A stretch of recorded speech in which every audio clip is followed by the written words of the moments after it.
This video is to show you some of the ways to use Think Pink, Go Green as a marking policy that encourages or indeed forces your students to respond to your marking and therefore make progress. This marking is from Charlie's class. It's a bottom set Year 8 English group.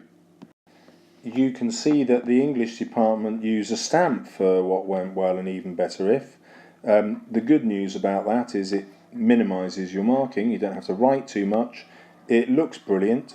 I stopped using mine, I'm very sorry Beth, for two reasons. One is it wasn't set straight, so when I put the stamp down this came out skew width, and secondly the ink on it didn't work very well, so my words got smudged and I kind of lost patience.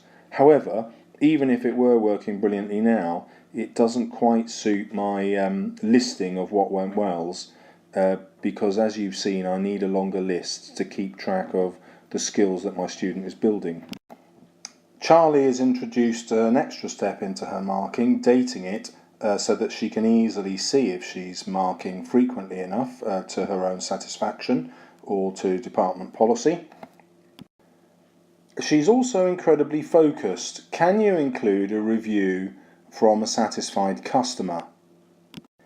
Here the student is going to derive a tremendous sense of achievement even though they're writing very little. The other thing it tells Charlie is the standard of literacy of this student, and it's very high for a student in a bottom Year 8 set. Usually you'll miss the comma before opening speech marks. Very likely they'd miss the capitals, but that was one of the targets that Charlie had set. The apostrophes used correctly. Highly unusual to use the semicolon correctly. These are no doubt things that Charlie's been teaching throughout the course of Year 8, and she's easily able to see mastery displayed here, even in such a short piece of writing. Again, correct use of the apostrophe. Quotation marks used after the full stop. Again, that's something that frequently goes wrong. Again, correct use of the apostrophe here. Very high standard. It's giving her excellent feedback. In addition, she's simply marked for literacy here by circling problems, and the student has corrected it quite easily, and there again. So visually very easy for Charlie to see the progress, for the student to see the progress. The student has improved in a huge number of ways in this short space, and it hasn't taken Charlie too long to mark it and set up the task that the student has to do.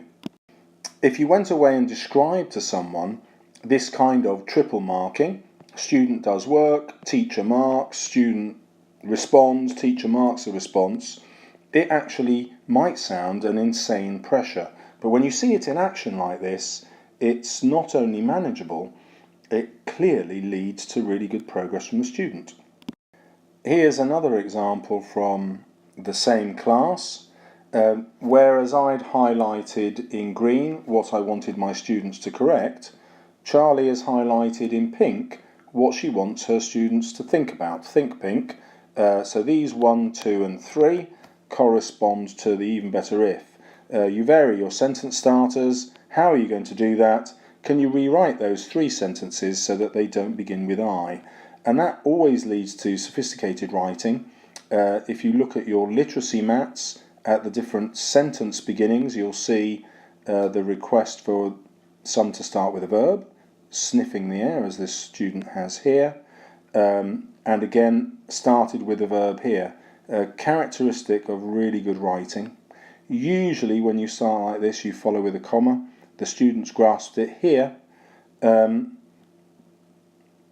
Here the comma isn't needed, and Charlie hasn't had to correct that because it's not part of the target that she set. So again, she knows instantly that the student has met the target that she set, and in a future piece of work she can choose whether to return to this issue of the comma, which is developing as we can see here, or not. Again, it has all the advantages of brevity. and not for brevity's sake, but because it really focuses on that one skill that she thinks her student most needs to improve on. Again, it's superbly visual. You can easily see as a teacher how your students are responding and how often you're getting them to think about improving.